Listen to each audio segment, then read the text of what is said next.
ওয়ামাল হায়াতুদ দুনিয়া ইল্লা মাতাউল গুরুর। আল্লাহ তাআলা বলছেন আখিরাতের জীবন ধোঁকা। এজন্য প্রিয় ভাই, নওজোয়ান, বয়স্ক বাবা, সবাইরে অনুরোধ করি, আল্লাহর কথা মহব্বতের সাথে আখিরাতের প্রেরণা নিয়ে মনোযোগ দিয়ে শোনা উচিত, মনোযোগ দিয়ে শোনা উচিত। এটাই বাস্তবতা। এজন্য আমি অনুরোধ করছি সব ছেলেরা, যার যেটুক সম্ভব হয় বসে শুনলে, চেহারার দিকে তাকায়া শুনলে বরকত হবে। যদি ভিজা না থাকে, প্রয়োজনে যদি কষ্ট করে হলো জুতা, নিজেদের জুতা একসাথ করে তো এটার উপরে বসো। কিন্তু বাস্তব কথা হলো আল্লাহর কথা বসে শুনলে, মনোযোগ দিয়ে শুনলে, চুপ থেকে শুনলে আল্লাহ তাআলা ওয়াদা দিছে এটা বরকত হবে। আল্লাহর আদেশ কোরআনুল কারীমে আছে, আল্লাহ তাআলা আদেশ করছে ফাসতামিউ লাহু ওয়া আনসিতু। আমার কথা যখন বলা হয়, পড়া হয় আমার কোরআন, তখন তোমরা মনোযোগ দিয়ে শোনো এবং চুপ থাকো। এটা আল্লাহ আদেশ করছে, ফাসতামিউ লাহু, তোমরা মনোযোগ দিয়ে শোনো, ওয়া আনসিতু, এবং চুপ থাকো, লাআল্লাকুম তুরহামুন। আল্লাহ বলেন এতে করে অবশ্যই তোমাদের উপরে রহমত বর্ষিত হবে। রহমত বর্ষিত হবে মানে কি? তাফসীরের মধ্যে আছে, মানে আল্লাহ তাআলা তোমাকে ওই শুনবার বরকতে আমল করার তৌফিক দিবে, আমল করার সুযোগ দিবে। কম বেশি ইসলামী কথা সকলেই আমরা জানি। আজকে 10 বছর যাবত যে কোনোদিন 5 ওয়াক্ত নামাজ পড়ে না, সেও জানে যে নামাজ 5 ওয়াক্ত। আজকে 30 বছর ধরে যে সুদ খায়, সেও জানে সুদ খাওয়া হারাম। তাহলে এইটুকু জানা তো যথেষ্ট না, বরং জানাটা তখনই সার্থকতা যখন তা আমলে পরিণত হয়। এই জন্য ভাই, এতটুকু সবাই জানে, এরকম কম বেশি কথা সবাই জানে। এর জন্য বক্তা আইসা যা বলবে আপনারা তাই জানেন। কোনো গুনাহ করা যাবে না, কোনো নেকি ছাড়া যাবে না। কবর, হাসর, মিজান, ফুলসিরাত, আখিরাত, ঈমান, আমল, সেজদা, আল্লাহর গোলামি, বন্দিগি, একটা একটা গুনাহ ছেড়ে দেওয়া, এই কথা এইটি তো জানেন। তাহলে আর নতুন কি বলতাম? নতুন করে কি বলব? কিছুই বলার নেই। যুগ যুগ ধরে, 1450 বছর ধরে নবী সাল্লাল্লাহু আলাইহি ওয়াসাল্লাম, সাহাবায়ে কেরাম, আউলিয়ায়ে কেরাম, উলামায়ে কেরাম, আল্লাহর প্রিয় বান্দাগণ যা বলে গেছেন তাই কথা। আজও এই তাই, কিয়ামত পর্যন্ত এগুলোই কথা। কিয়ামত পর্যন্তই নামাজ 5 ওয়াক্ত, কিয়ামত পর্যন্তই রোজা ফরজ। যেটা হারাম এটা হারাম, আল হালালু বাইয়িন ওয়াল হারামু বাইয়িন। নবী সাল্লাল্লাহু আলাইহি সাল্লাম বলেন, যা কিছু হালাল তা স্পষ্ট, যা কিছু হারাম তাও স্পষ্ট। মানে আমি স্পষ্ট বলে গেছি। নবীজি বলছেন, তারাকতুকুম মুহাজ্জাতান বাইদা। নবীজি সাল্লাল্লাহু আলাইহি সাল্লাম বলেন, উম্মত, এই 23টি বছরে আমি তোমাদেরকে সকাল দিবা নিশি যত কথা বলছি, সব কিছু মিলিয়ে আমি তোমাদেরকে একটি আলোকিত, যখন সূর্য সকালে ওঠে আকাশ একদম ফর্সা আলোকিত হয়, পরিষ্কার হয়ে যায়, এক বিন্দু মেঘের কোনো ছিটে ফোঁটাও নাই, অন্ধকারাচ্ছন্নতা নাই, একদম পরিষ্কার ধবধবে আলোকিত সূর্যের প্রখর দিন। নবীজি বলেন, আমি এমন একটি দিনের উপরে আমি রাসূল তোমাদেরকে রেখে গেলাম, লাইলুহা কানাহারিহা, যে দিনের উপরে আমি তোমাদেরকে রেখে যাচ্ছি তার রাত দিনের মতোই বরাবর। অর্থাৎ দিনের আলোয় যত মাসআলা, তার সমাধান যেমন আমি বলেছি, রাতের অন্ধকারে একাকিত্বেরও যত মাসআলা হইতে পারে, যত প্রশ্ন হইতে পারে এক মানুষের জীবনের, ঘরে, পরিবারে, স্ত্রী, সংসারে, একান্ত স্বামী স্ত্রীর সম্পর্কে, সন্তানাদির ক্ষেত্রে, রাতের গভীরে অন্ধকারে, আমি রাসূল তাও 100% পরিপূর্ণ বলে গেছি, কোনো কিছুই অস্পষ্ট রাখি নাই। সাহাবায়ে কেরাম সাক্ষী দিছেন, আরাফাতের ময়দানে, আরাফার ময়দানে হজ্জের সিজনে 9 জিলহজ হজ্জের দিন 1.25 লাখ সাহাবী একসাথে সাক্ষী দিয়েছেন, হে নবী, আমরা আপনার কাছ থেকে পুরা দিন বুঝে পাইছি। আদাইতার রিসালা, আপনি আপনার উপরে রিসালতের দায়িত্ব পূর্ণ আদায় করেছেন। বাল্লাগতার রিসালা আদাইতাল আমানা, আপনি আপনার উপরে আমানত আদায় করেছেন। ওয়া কাশাফতাল গুম্মা, আপনি সমস্ত অন্ধকার আলোকিত করে দিয়েছেন। ওয়া নাসাহতাল উম্মা, আপনি আপনার জাতিকে শতভাগ পূর্ণ নসিহত করেছেন। ওয়া জাহাদতা ফি সাবিলি রাব্বিক, আপনি আপনার রবের পথে দিবা ঋষি জিহাদ করেছেন। অর্থাৎ আমরা আপনার কাছ থেকে হালাল হারাম, করণীয় বর্জনীয়, কিয়ামত পর্যন্তের জন্য যা দরকার তা বুঝে পাইছি। হাদিসের মধ্যে আছে আল্লাহর নবী সাল্লাল্লাহু আলাইহি সাল্লাম একদিন ফজরের নামাজের পরে শুরু করছেন মসজিদে নববীতে বয়ান, সাহাবাদেরকে নসিহত। সেদিন তিনি মাগরিবের নামাজের পূর্ব পর্যন্ত এক টানা, ফজর থেকে মাগরিব এক টানা নবী সাল্লাল্লাহু আলাইহি সাল্লাম শুধু নামাজ পড়ছেন আবার বসছেন, নামাজ পড়ছেন আবার বসছেন, এইভাবে লম্বা বয়ান করছেন। সাহাবী আবু যায়েদ আনসারী তিনি বলেন, কিয়ামত পর্যন্ত যা হবে এই সৃষ্টি জগতে তার সবকিছু তিনি সেদিন আমাদের সামনে পেশ করেছেন। তাহলে বাস্তবতা হলো, দুর্ভাগ্য হলো আমাদের যে আমরা পড়ি না, জানার চেষ্টাও করি না, জানার চেষ্টা করি। এই মুখস্থ দুই একটা শব্দে, 2-4 কথায় আমরা নিজেদেরকে মুসলমান মনে করে হায়াত পার করে দিচ্ছি। নিজস্ব খেয়াল খুশি মতো অনেকে নামাজ পড়ে 30 বছর 40 বছরে একটাবার যাচাইও করে নাই কোনো উপযুক্ত আলেমের কাছে যে হুজুর আসলে নামাজটা হয় কিনা, হুজুটা হয় কিনা, সুন্নাত মোতাবেক আদায় হচ্ছে কিনা। আর কিশোর নওজোয়ান অগণিত, জেনারেল পড়ুয়া অনেক ছেলে, ওরা ফরজ গোসল কিভাবে করে তাও জানে না, আবার হালাল হারাম কি তাও জানে না, শিরিক কাকে বলে, কুফর কাকে বলে, আখিরাত বলতে কি বুঝায় প্রকৃত অর্থে ও জানে না। কত শব্দ উচ্চারণ করলে ঈমান চলে যায়, কত বিশ্বাস লালন করলে ঈমান চলে যায়। আহা, সে তো জানেও না, সে বুঝেও না, সে তো বুঝেও। শুধু আমি জানি আমি মুসলমান, না রে ভাইয়া, এত ছোট্ট কথা, ইসলাম এত সহজ হয়ে গেলে 23 বছরে তাহলে নবী সাল্লাল্লাহু আলাইহি সাল্লাম কি করলেন? এত বড় কোরআন তাইলে 30 পারা কোরআন 23 বছরে কেন নাজিল করলেন? রাসূলুল্লাহ সাল্লাল্লাহু আলাইহি ওয়াসাল্লাম দিবানিশি তাহলে কি বললেন, কেন বললেন, কার জন্য বললেন? এই জন্য বাস্তবিক অর্থে ইলম, মাদ্রাসা, কোরআন সুন্নাহর জ্ঞান, এটার থেকে উম্মত মুসলিম সম্প্রদায় কিয়ামত পর্যন্ত কোনোদিন বিমুখ হইতে পারবে না।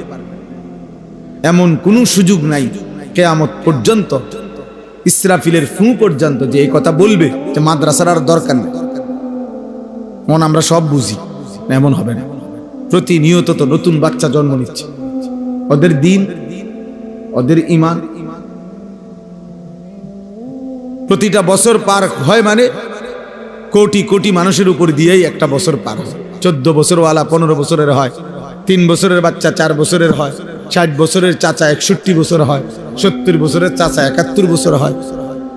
তাহলে এই একটা বছর, একটা সময়, একটা রাত তো বিভিন্ন বয়সী কোটি কোটি মানুষের উপর দিয়া কি হয়,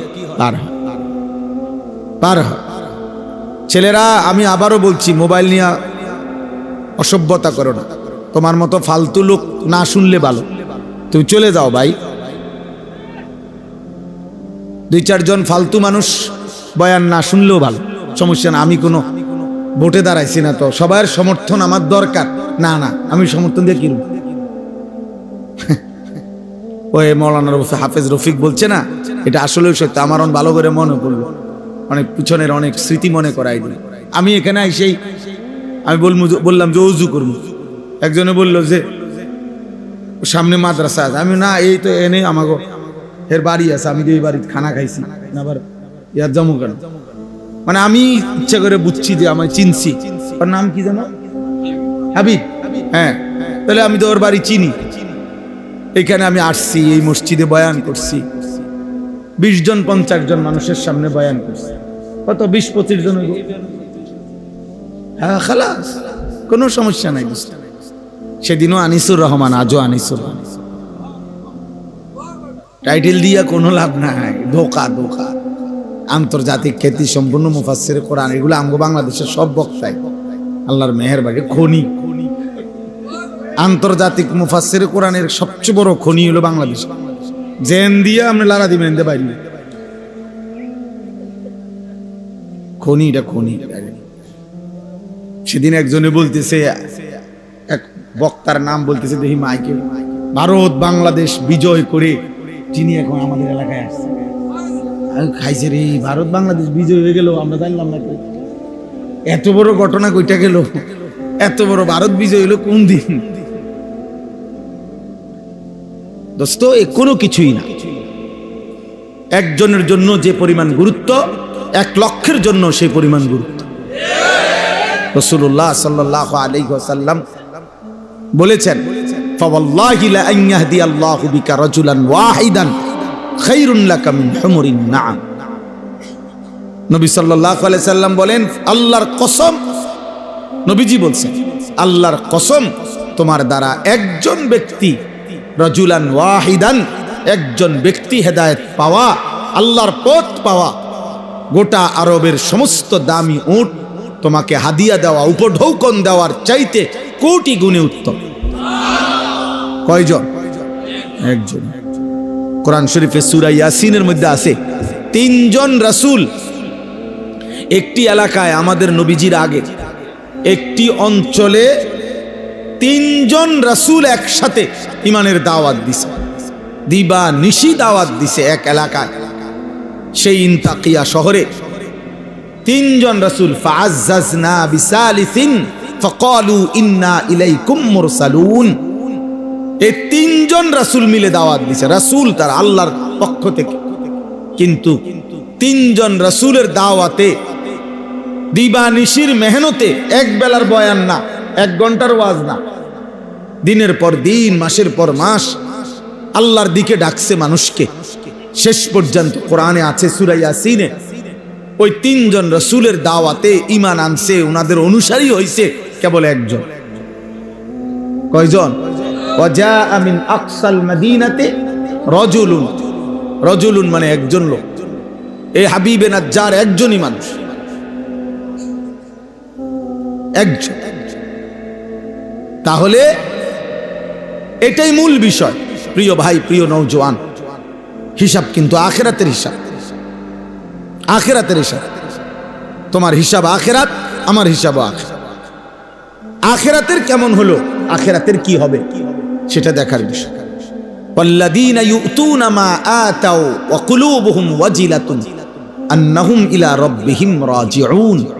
আল্লাহ বলেন, আমার প্রিয় বান্দা তারা, যারা আমার দেওয়া সমস্ত নিয়ামত, শরীর, স্বাস্থ্য, জীবন, যৌবন, সুস্থতা, ইজ্জত, সম্মান, প্রভাব, প্রতিপত্তি, পদ, পদবী, ঘর, সংসার, স্ত্রী, সন্তান, ছেলে, মেয়ে, বাড়ি, চাকরি, ব্যবসা, লেনদেন, জমি জমা, ফল ফুল, ফসল, সব কিছু আমি আল্লাহ যা দিলাম, তার সব কিছু যারা আমার পথে ব্যয় করে, আমার পথে ব্যয় করে, আমার নির্দেশনা মতো ব্যয় করে, আবার সাথে সাথে এ কথাও অন্তরে অন্তরে ভয় করে যে আমারে আল্লাহর কাছে ফিরতে হবে, কষ্ট তো করতেছি, হায় আমল নামা ডান হাতে জানি মিলবে নি, মিজানের পাল্লায় নেকি ভারী হবে কিনা, ফুলসেরাত পার হইতে পারবো কিনা, এই ভয়ে ভয়ে হাসরের মাঠের যে সেজদা দেয়, হালাল হারাম বাইসা চলে, বিবি বাচ্চাকে ঈমান আমলের উপরে রাখে, হারাম রোজগার করে না, খোদার কসম আল্লাহ বলেন, উলাইকা ইউসারিউনা ফিল খায়রাত, আমার এমন বান্দাদেরকে আমি আল্লাহ 24 ঘন্টা কল্যাণের দিকেই নিয়ে যাচ্ছি। অহুম লাহা সাবিকুন, তারা জান্নাতের রাস্তায়, কল্যাণের রাস্তায় পৌঁছে গেছে। জান্নাতের দরজা পর্যন্ত গেছে গা তার। ফেরেশতা দরজা খুললেই জান্নাত, দরজা খুললেই জান্নাত। এজন্য আমি অনুরোধ করছি নওজোয়ান ভাই, কোনোভাবেই এই খ্যাতির মোহ, এই পদ পদবী, এই শাহওয়াত, তোমাদের এই নিজস্ব মনের চাহিদা খেয়াল খুশি মতো চলা জীবন, দোস্ত আমার, এটা সুস্থ স্বাভাবিক জীবন নয়, সুস্থ স্বাভাবিক জীবন নয় ভাইয়া। ফেসবুকের একটা জিন্দেগি, তোমার একটা ছবি ফেসবুকে আসছে, এর মধ্যে সফলতার কিচ্ছু নাই। ফেসবুকের সাথে সফলতার কোনো সম্পৃক্ততা নাই। ফেসবুক মানুষের নিয়ন্ত্রিত, ফেসবুক কতগুলো মুশরিকের নিয়ন্ত্রিত, ইউটিউব কতগুলো মুশরিকের নিয়ন্ত্রিত। তাহলে এখানে কি আর আহামরি কি, আহামরি কি? এই পৃথিবীর সবগুলো মানুষও যদি দেখে তো কি আসবে আর কি যাবে? দেখার বিষয় হলো আমাকে তো আখিরাতে যাইতে হবে। ऐसे रहे या वैसे रहे वहां देखना फिर कैसे रहे। দুনিয়ায় ভাবে বা ওইভাবে, সুখে কিংবা দুঃখে, আনন্দ কিংবা বেদনায়, চাহিদা পূরণ হোক বা না হোক, একভাবে না একভাবে রাত্র ভোর হয়ে যায়, দিন সন্ধ্যা হয়ে যায়, মাস বছর গড়িয়ে যায়, হায়াত শেষ হয়ে যায়। এটা তো একভাবে না একভাবে চলেই যাবে। কিন্তু বুজুর্গানে দিন বলে ওয়াহা দেখনা ফির कैसे रहे। ইমানদার লক্ষ্য করো সেখানে কেমন থাকবা, সেখানে থাকবা, সেখানে থাকবা কেমন, আখিরাতে কেমন হবে। আখিরাতে যদি কেউ একবার হাসে সে আর কোনোদিন কাঁদবে না। আখিরাতে যদি কেউ একবার কাঁদে আর কোনোদিন হাসবে না, আর হাসবে না। ওয়াদারনি ওয়াল মুকাদ্দিবিনা উলিন নি'মাতি ওয়া মাহিলহুম কালিলা। আল্লাহ কোরআনে ওয়াদা দিছে, হে আমার মুমিন বান্দা, প্রিয় বান্দারা, হে আমার অনুগত বান্দারা, শোনো, কিছু মিথ্যাবাদী নাফরমান পাপীকে অল্প কিছুক্ষণের জন্য দুনিয়া ভোগ করার একটু সময় আমি দিতে চাই, তোমরা ওরে ছেড়ে দাও। দেও মদখোর, নেশাখোর, সুদখোর, কিস্তিখোর, হারামখোর, এই মুশরিক, বেঈমান, নাফরমান, মুনাফিক, আমার দুশমন, আমার সেজদা, বন্দিগি, ইবাদত, আমলের ছিটে ফুটাও নাই, এমন বেঈমানদেরকে একটু দুনিয়া ভোগ করতে দাও। দেও বান্দা, মাইতো কিছু বলো। আল্লাহ আমাদের ইমানদারকে সান্ত্বনা দিছে, ইমানদার শোনো, পরে আমি 50 বছর, 60 বছর অথবা 40-70 বছর, অল্প কয়দিনের একটা হায়াত, কিছু খাইতে পড়তে দেব, কিছু দুনিয়া ভোগ করতে দেব, কিন্তু আমি ওয়াদা দিচ্ছি মোমেন তোমার কাছে, চোখ বন্ধ হলে কবরে, এরপরে আর অনন্তকাল আর কোনোদিন নাফরমান বেঈমানকে এক ঢোক পানিও দেব না, আর এক লোকমা খাবারও দেব না। হ্যাঁ, আর মিলবে না, আর মিলবে না। লা ইউফাত্তারু আনহুম ওয়া হুম ফীহি মুবলিসুন। আল্লাহ বলছে জাহান্নামী জাহান্নামের আযাবের 1 সেকেন্ড কোনোদিন বিরতি মিলবে না, কোনোদিন তার মুখে হাসি ফুটবে না, হাসি ফুটবে না। তালফাহু ওয়ুজুহাহুমুন নার ওয়া হুম ফীহা কালিহুন। আল্লাহ বলছে জাহান্নামীকে প্রত্যেক মিনিটে মিনিটে আল্লাহ মাফ করে দেন। প্রতি মিনিট মিনিট কড়াই আর তেলের মধ্যে যেভাবে কই মাছ, তেলাপিয়া মাছ এক এক পিঠ চাপ দিয়া দিয়া এরপরে ভাজি করে, আল্লাহ বলছে কোরআনে জাহান্নামীর গাল, চামড়া এইভাবে ফেরেশতারা আগুনের মধ্যে চাপ দিয়া দিয়া পোড়াইতে থাকে। অহুম ফিহা কালিহুন, চেহারাটা বিভৎস, কালো, মলিন হয়েছে। আর আল্লাহ বলবেন আলাম তাকুন আয়াতি তুতলা আলাইকুম ফাকুনতুম বিহা তুকাজ্জিবুন। আল্লাহ বলবেন নাফরমান বান্দা, আমার কোরআন, আমার বিধান, আমার কথা তোমার কাছে বারবার পৌঁছানো হয়েছিল। কত বক্তা কইল, একবার জোহরের পরে, একবার আসরের পরে, একবার মাগরিবের পরে, একবার এশার পরে, একবার শেষবারে এভাবে বছরের পর বছর বলল। মসজিদের জুমায় কত ইমাম বয়ান করলো, কত আউলিয়া মাশায়েখ চোখের পানি ফেলে ফেললে, তোমার কানে জাহান্নামের কথা পৌঁছাইছিল। ফাকুনতুম বিহা তুকাদ্দিবুন, তুমি প্রতিবার আমি আল্লাহর কথাকে, আমার আজানের ধ্বনিকে, আখিরাতকে মিথ্যা মনে করেছি, মিথ্যা মনে করেছি। তুমি মনে করছো কেউ মাতে না দেখা আমি আল্লাহ কিছু বলবো না? না বান্দা, তোমার গুনাহ আর নাফরমানি হয়তো তোমার বাবা ছেড়ে দিছে, আমি ছাড়বো না। তোমার অসভ্যতার নষ্টামি, নোংরামি, চরিত্রহীনতা, লম্পট্য, বেহায়াপনা, নারী ছবি, অস্থি দৃশ্য, গান বাদ্য, গায়িকা নর্তকী, মোবাইলের অশ্লীল ছবি আর রাস্তার ভিন নারী, তোমার এই রং তামাশার এই ফুর্তির জিন্দিগি। আল্লাহ বলেন হতে পারে তোমার মা শেষ পর্যন্ত কিছু আর বলে নাই, বাবা বলে নাই, এই পৃথিবীর সবাই ছেড়ে দিছে, আল্লাহ বলছে কসম বান্দা আমি ছাড়ব না।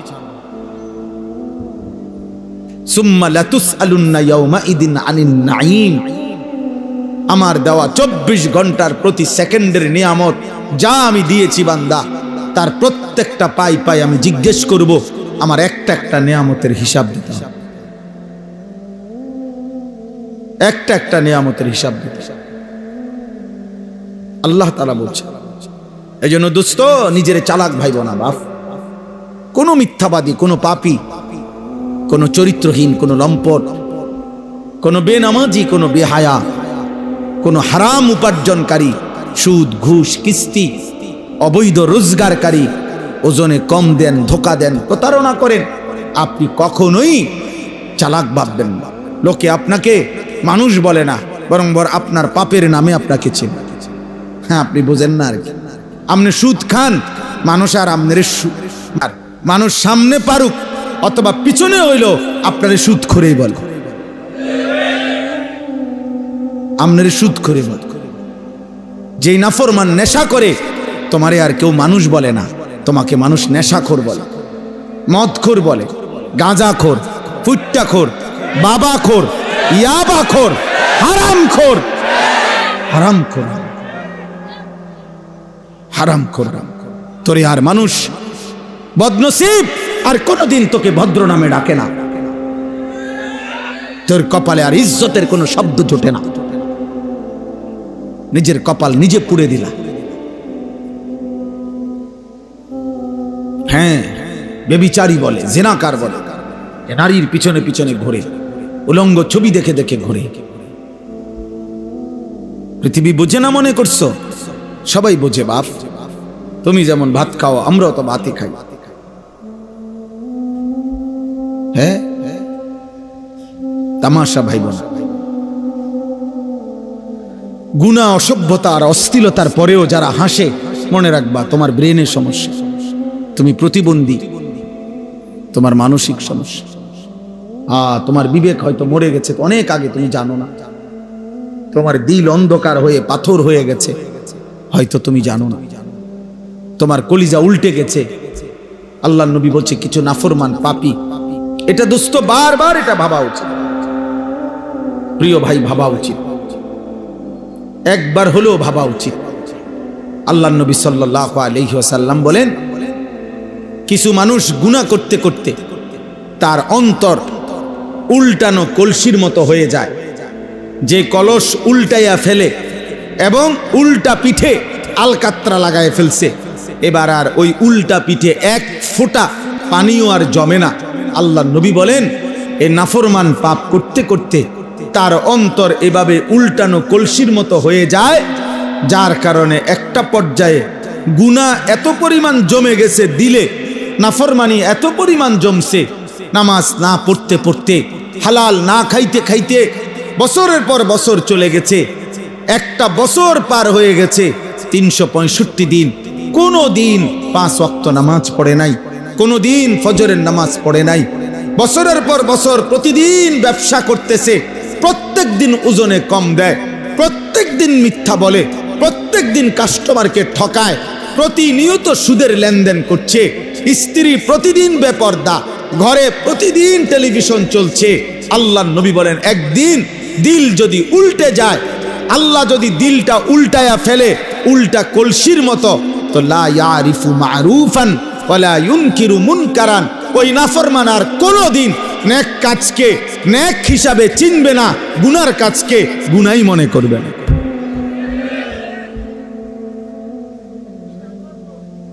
প্রিয় ভাই, এটাই বাস্তবতা। অনেক ছেলে আছে তোমাদের যারা ভুলেই গেছেন, অনেক বাবা আছেন যারা ভুলেই গেছেন যে ফজরের নামাজ কোন মুসলমানের উপরে ফরজ। এত লম্বা সময় ফজরের নামাজ কোনোদিন পড়েন নাই, যার কারণে আল্লাহ বলছে নাফরমান বান্দা ঠিক আছে ঘুমিয়ে থাকো, তোমারে আর কোনোদিন উঠাবো না। এই নাফরমানি করতে করতেই একদিন জাহান্নামে পৌঁছিয়ে দেব। এমন অনেক মানুষ আছে যাদের কোনোদিন আর মনেও পড়ে না যে সুদ খাওয়া হারাম, গালি দেওয়া হারাম, বেপর্দা হওয়া হারাম। আহা, আল্লাহকে এইভাবে ভুলে যাওয়া, আখিরাতকে এইভাবে ভুলে যাওয়া, কবরকে এইভাবে ভুলে যাওয়া, নিজের দায়িত্ব কর্তব্য করণীয় ভুলে যাওয়া, বিশ্বাস করেন এটা জীবনের সবচেয়ে বড় পরাজয়। এটা এক মুসলমানের জীবনের সবচেয়ে বড় দুর্ভাগ্য যে সে আল্লাহ ভুলে গেছে, সে তার আখিরাত ভুলে গেছে, সে তার কবর ভুলে গেছে, সে তার পরকাল ভুলে গেছে।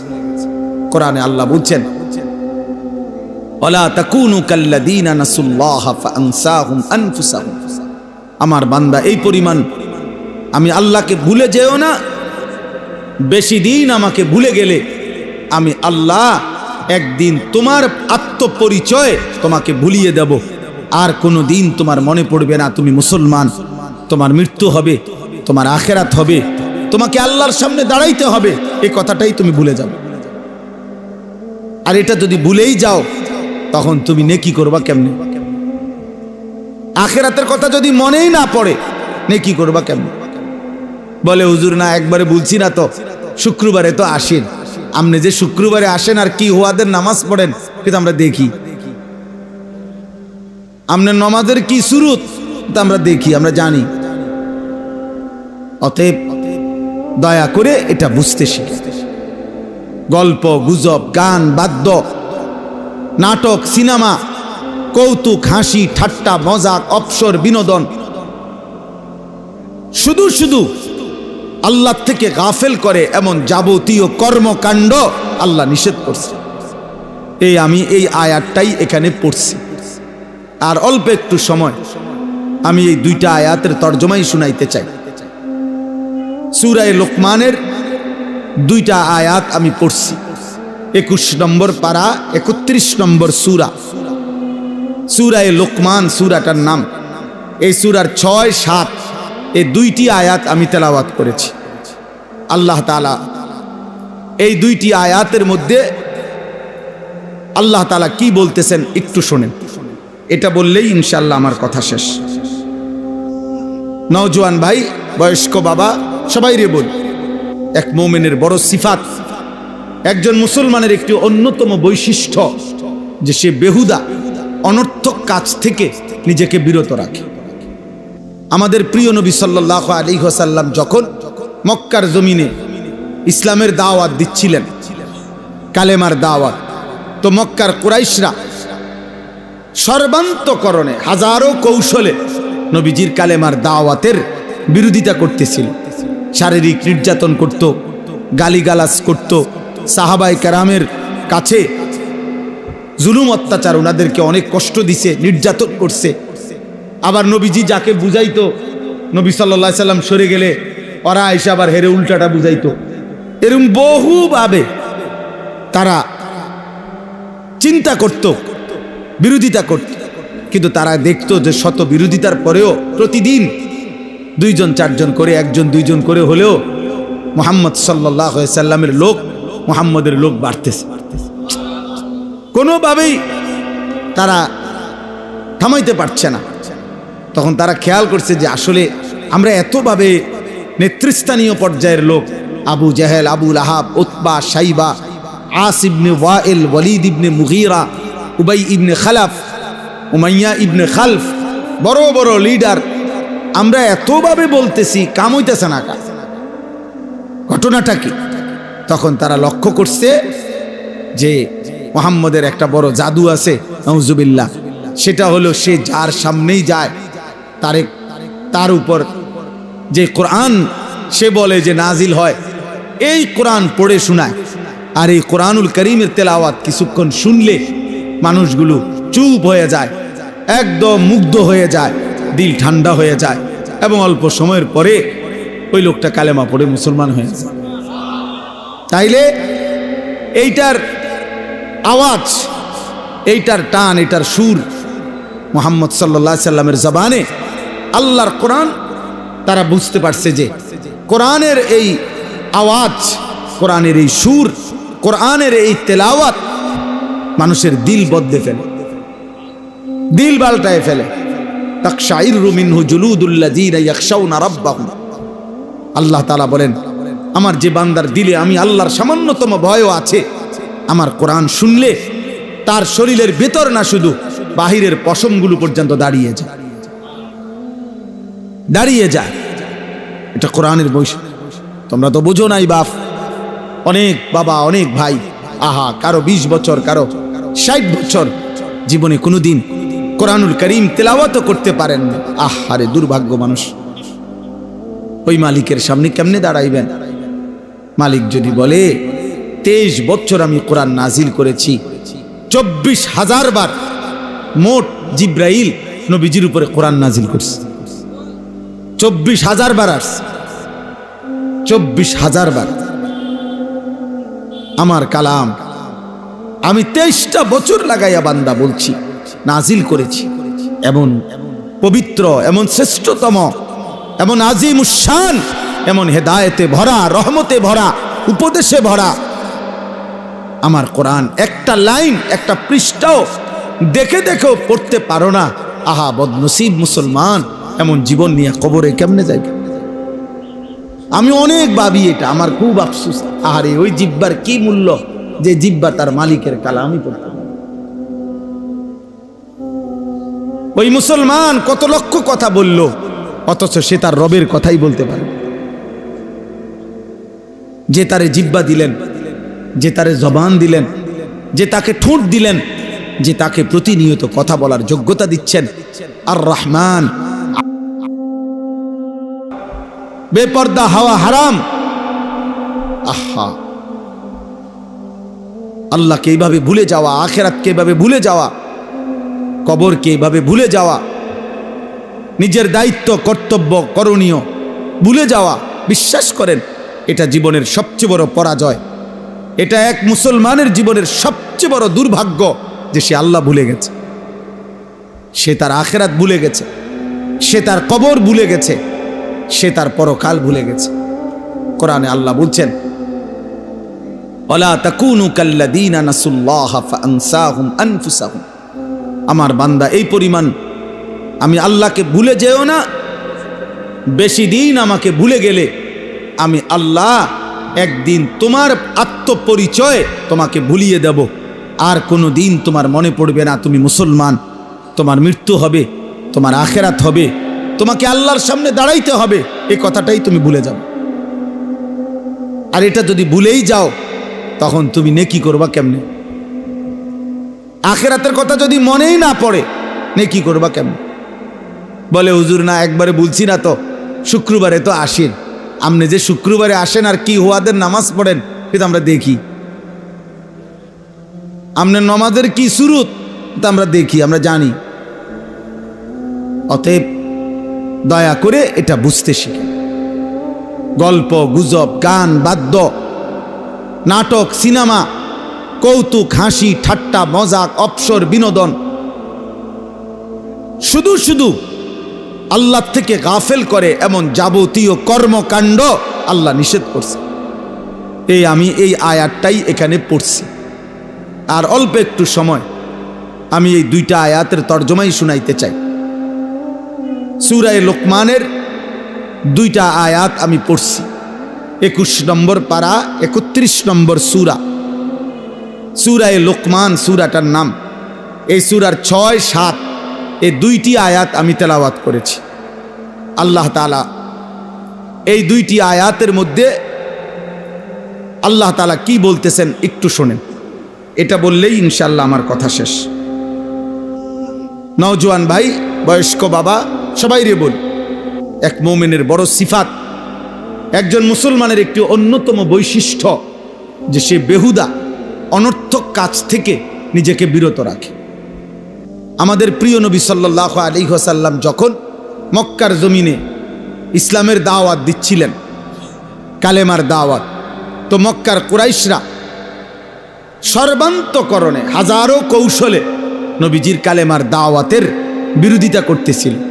শারীরিক নির্যাতন করত, গালিগালাজ করত, সাহাবায়ে কেরামের কাছে জুলুম অত্যাচার, ওনাদেরকে অনেক কষ্ট দিছে, নির্যাতন করছে।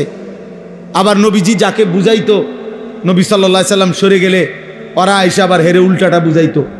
এরকম বহুভাবে তারা চিন্তা করত, বিরোধিতা করত, কিন্তু তারা দেখতো যে শত বিরোধিতার পরেও প্রতিদিন 2-4 করে, 1-2 করে হলেও মুহাম্মদ সাল্লাল্লাহু আলাইহি সাল্লামের লোক, মুহাম্মদের লোক বাড়তেছে। কোনোভাবেই তারা থামাইতে পারছে না। তখন তারা খেয়াল করছে যে আসলে আমরা এতভাবে নেতৃস্থানীয় পর্যায়ের লোক, আবু জাহেল, আবু লাহাব, উতবা, শাইবা, আস ইবনে ওয়াইল, ওয়ালিদ ইবনে মুগীরা, উবাই ইবনে খালাফ, উমাইয়া ইবনে খালফ, বড় বড় লিডার, আমরা এতভাবে বলতেছি, কাম হইতেছে না। ঘটনাটা কি? তখন তারা লক্ষ্য করছে যে মুহাম্মদের একটা বড় জাদু আছে, নাউজুবিল্লাহ। সেটা হলো সে যার সামনেই যায় তার উপর যে কোরআন সে বলে যে নাজিল হয়, এই কোরআন পড়ে শোনায়। আর এই কোরআনুল করিমের তেলাওয়াত কিছুক্ষণ শুনলে মানুষগুলো চুপ হয়ে যায়, একদম মুগ্ধ হয়ে যায়, দিল ঠান্ডা হয়ে যায়, এবং অল্প সময়ের পরে ওই লোকটা কালেমা পড়ে মুসলমান হয়ে যায়। তাইলে এইটার আওয়াজ, এইটার টান, এইটার সুর মুহাম্মদ সাল্লাল্লাহু আলাইহি সাল্লামের জবানে, আল্লাহর কোরআন, তারা বুঝতে পারছে যে কোরআনের এই আওয়াজ, কোরআনের এই সুর, কোরআনের এই তেলাওয়াত মানুষের দিল বদলে ফেলে, দিল পাল্টায় ফেলে। তাকশাইরু মিনহু জুলুদুল্লাযীনা ইয়াখশাউনা রাব্বাহুম। আল্লাহ তাআলা বলেন, আমার যে বান্দার দিলে আমি আল্লাহর সামান্যতম ভয়ও আছে, আমার কোরআন শুনলে তার শরীরের ভেতর না, শুধু বাহিরের পশমগুলো পর্যন্ত দাঁড়িয়ে যায়, দাঁড়িয়ে যায়। এটা কোরআনের বৈশিষ্ট্য। তোমরা তো বোঝো নাই বাপ, অনেক বাবা, অনেক ভাই, আহা, কারো 20 বছর, কারো 60 বছর, জীবনে কোনোদিন কোরআনুল করিম তেলাওয়াতও করতে পারেন না। আহারে দুর্ভাগ্য মানুষ। ওই মালিকের সামনে কেমনে দাঁড়াইবেন? মালিক যদি বলে 23 বছর আমি কোরআন নাজিল করেছি, 24,000 বার মোট জিব্রাইল নবীজির উপরে কোরআন নাজিল করছে, 24,000 বার আসছে, 24,000 বার আমার কালাম আমি 23টা বছর লাগাইয়া বান্দা বলছি, নাজিল করেছি। এমন পবিত্র, এমন শ্রেষ্ঠতম, এমন আজিমুশান, এমন হেদায়েতে ভরা, রহমতে ভরা, উপদেশে ভরা আমার কোরআন। একটা লাইন, একটা পৃষ্ঠাও দেখে দেখেও পড়তে পারো না। আহা বদনসিব মুসলমান, এমন জীবন নিয়ে কবরে কেমনে যাই? আমি অনেক ভাবি এটা, আমার খুব আফসোস। আহারে ওই জিব্বার কি মূল্য, যে জিব্বা তার মালিকের কালামই পড়তে পারে। ওই মুসলমান কত লক্ষ কথা বলল, অথচ সে তার রবের কথাই বলতে পারে। যে তারে জিব্বা দিলেন, যে তারে জবান দিলেন, যে তাকে ঠোঁট দিলেন, যে তাকে প্রতিনিয়ত কথা বলার যোগ্যতা দিচ্ছেন। আর রহমান আল্লামাল কোরআন খালাকাল ইনসান আল্লামাহুল বায়ান। আল্লাহ বলছেন, আমি তো মানুষ সৃষ্টি করেছি, আমি তো তার ভাব, তার হৃদয়ের ভাষা, তার হৃদয়ের কথা বুঝে বলার মতো শতভাগ যোগ্যতা আমি আল্লাহই দিয়েছি, আমি দিয়েছি। আলাম নাজআল লাহু আইনাইন ওয়া লিসানান ওয়া শাফাতাইন। আল্লাহ বলে, বলো না বান্দা, আমি কি তোমাকে 2টা চোখ দেই নাই? আমি কি একটা জিহ্বা দেই নাই? আমি কি আল্লাহ তোমাকে 2টা ঠোঁট দেই নাই? আমি দিছি বান্দা। আমি দিয়েছি। মুসলমানের যে মেয়েরা মাদ্রাসায়, এই আয়েশা সিদ্দিকা মহিলা মাদ্রাসা, এই বালিকাদের এই মাদ্রাসা, একদিন হাসরের ময়দানে টের পাবেন। ছোট্ট মাসুম যে মেয়ের আল্লাহর কোরআন পড়ে, সেই পৃথিবীর হাজারো রূপসী সুন্দরী বাহিরে বেপর্দার বেহায়ার জীবন যারা কাটায়, তাদের চাইতে রবের কালাম পড়ে যে কন্যা, হিজাবে ঢাকা, বোরখায় ঢাকা, এমন পবিত্রা কন্যা, সে এই কায়নাতের সর্বশ্রেষ্ঠ নারী।